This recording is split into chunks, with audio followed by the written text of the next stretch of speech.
On a tiny coral island called Peleliu, a battle begins that turns insignificant ground into a nightmare. In September 1944, Peleliu appears small on the map, only a Narjo island in the Palau group. The island is covered with mangroves, coconut groves, bare coral, and jagged limestone ridges. Beneath those ridges, thousands of Japanese soldiers wait inside caves, bunkers, tunnels, and firing chambers. American commanders expect a short operation, believing the island can be seized in only days. Instead, the battle will consume more than 2 months and break units against coral and caves. Peleliu becomes one of the Pacific War's most brutal and controversial battles. The American objective is the airfield in the southern part of the island. Planners fear Japanese aircraft from Peleliu could threaten MacArthur's coming return to the Philippines. Capturing the island is meant to protect the southern flank of that larger operation. Even before the assault, the island's strategic value is already uncertain. The airfield will later matter less than expected, while the battle's cost becomes impossible to ignore. From September 12 to 14, the American fleet opens the preparatory bombardment. Battleships, cruisers, carrier aircraft, and smaller warships pound beaches, jungle, airfield, and ridges.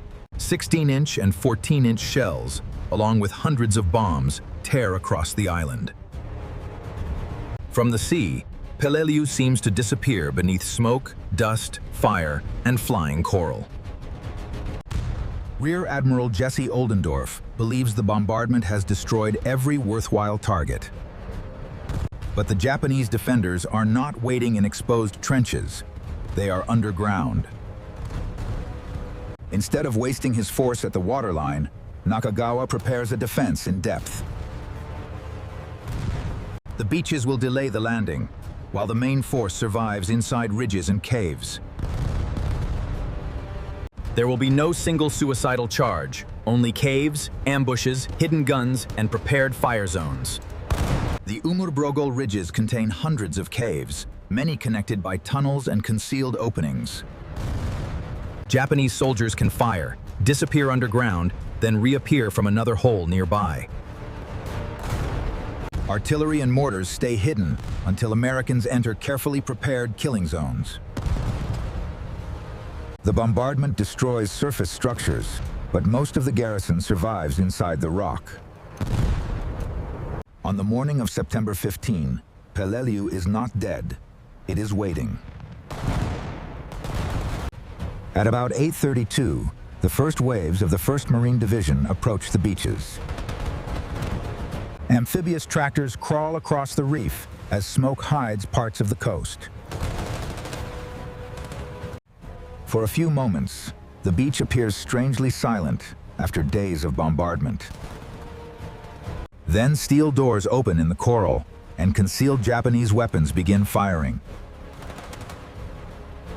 Artillery, machine guns, anti-tank weapons, and mortars strike the landing force from hidden positions. Shells hit landing vehicles before they reach shore, turning the approach into wreckage and smoke. Marines jump into deep water, drag weapons through surf, and crawl across swept sand. By about 9:30, roughly 6 amphibious tractors and wheeled vehicles are destroyed. The landing formation breaks apart among wrecks, coral obstacles, smoke, and incoming fire. At the northern beach, a fortified coral promontory called the Point rakes the landing zone. A hidden 47mm gun and automatic cannons fire down the beach from the flank. Captain George Hunt's K Company is ordered to capture the Point. The Marines advance through trenches and caves, destroying firing positions one by one. When K Company takes the Point, the survivors are nearly surrounded by counterattacks. Japanese forces counterattack for around 30 hours, trying to erase the small American hold. By relief, K Company has only 18 effective men after suffering 157 casualties.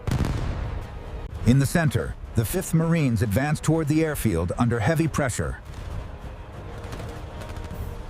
Japanese light tanks carrying infantry charge across open ground to push the landing back. Marine tanks, aircraft, anti-tank weapons, and heavy machine guns destroy the counterattack. By nightfall, Americans hold a narrow beachhead, but hundreds are dead or wounded. Darkness brings infiltrators, captured equipment, and two-man foxholes where one Marine watches while another sleeps. Beyond the beachhead, the ridges remain dark and silent. The main battle has not begun. On September 16, the 5th Marines begin crossing the airfield under open sky. The runway offers almost no cover beneath the guns of the Umurbrogol heights. The sun becomes another enemy, pushing heat and humidity toward a brutal 115-degree heat index. Coral reflects heat upward as men carry weapons, ammunition, helmets, packs, and little water. Some drinking water tastes of fuel or oil, worsening nausea, thirst, and exhaustion. The airfield is captured, and American forces reach the eastern shore, dividing the island. By September 23, the airfield and most of southern Peleliu are in American hands. Yet the Japanese still control the high ground above roads, runways, and movement routes. From Umurbrogol, hidden guns continue to watch and reach the captured airfield. Observation planes use the airfield by September 17, while fighting still rages nearby. Marine corsairs soon launch from Peleliu, striking cave entrances only seconds after takeoff.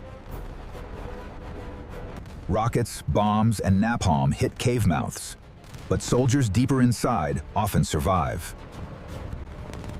North of the airfield, Peleliu changes into a maze of coral ridges and ravines. Marines name the ridges Bloody Nose, the Horseshoe, Wildcat Bowl, and the Five Sisters. The landscape looks shattered, as if the earth has been broken and forced upward. There is little soil to dig, and sharp coral cuts hands, knees, and uniforms. Narrow paths force units into predictable routes, watched by caves across the valleys. Japanese fire is disciplined, waiting until Americans enter exposed ground or become trapped. Snipers target officers, radio operators, stretcher bearers, and men carrying visible equipment. At night, Japanese soldiers crawl from caves to attack foxholes or infiltrate American lines. Colonel Louis Chesty Puller's 1st Marine Regiment attacks again and again into the ridges. Each crest reveals another ridge, another cave, and another hidden position beneath it. Grenades, flamethrowers, and demolition charges seal openings, but fire erupts from other holes. Within roughly a week, the 1st Marines suffer about 1,749 casualties. Companies shrink toward platoons, and platoons become squads under the weight of the ridges. On September 23, the Army's 321st Regimental Combat Team lands to reinforce the exhausted Marines. American forces largely surround the central Japanese defensive zone, known simply as the pocket. But surrounding the pocket is not the same as destroying it. Inside, Japanese defenders still have caves, tunnels, ammunition, water stores, and hidden routes. The battle changes from an island advance into a siege of a mountain fortress. On September 28, the 5th Marines attack Ngesebus, a smaller island north of Peleliu. Voiceover: Japanese artillery positions there can support the defense of the main island. This time, artillery, naval guns, aircraft, and amphibious weapons coordinate closely with the assault. Ngesebus falls quickly compared with Peleliu, though Marines still suffer killed and wounded. The contrast is clear. Maneuver works on Ngesebus, while Umurbrogol absorbs almost everything. By October, the original idea of a rapid assault has completely disappeared. The 7th Marines suffer losses approaching half their strength before being relieved. The 5th Marines return to the ridges with slower, more methodical tactics. Every cave is treated as a separate fortress that must be attacked directly. Tanks fire into openings, flamethrower tanks burn entrances, and bulldozers bury cave mouths. Infantry climbs ridges to protect machines, while engineers crawl forward with explosives. Artillery fires at extremely short distances ahead of advancing units. Progress is no longer measured in miles, but in yards of coral and rock. The Japanese defenders are suffering too, trapped underground by heat, hunger, wounds, and scarcity. Yet the defense continues because each cave group can fight almost independently. By late October, the Army's 81st Infantry Division takes the main burden of reducing the pocket. The 1st Marine Division withdraws after more than a month and over 6,500 casualties. Through November, American troops tighten the perimeter around the last Japanese caves. There are no sweeping advances, only reconnaissance, direct fire, demolition, sealing, and waiting. Soldiers listen behind sealed caves and search ravines for hidden openings. Bulldozers carve roads through coral so tanks and flamethrowers can move closer. Colonel Nakagawa remains inside his command cave as organized resistance collapses around him. On November 24, he reportedly declares that the sword is broken and the spears are gone. He burns his regimental colors and takes his own life inside the shrinking defense. On November 27, American forces declare organized resistance on Peleliu ended. A battle expected to last 4 days has lasted 73. Small Japanese holdouts remain hidden until 1947, after being convinced the war is over. More than 11,000 Japanese troops are killed, with only a small number captured. The airfield is captured, but its strategic contribution proves far smaller than planners expected. Those lessons will appear again on Iwo Jima and Okinawa with terrible force. The island is tiny, but inside its ridges, it becomes a world of heat and thirst. Every cave becomes a fortress, every ridge hides another fight, and every step forward must be paid for.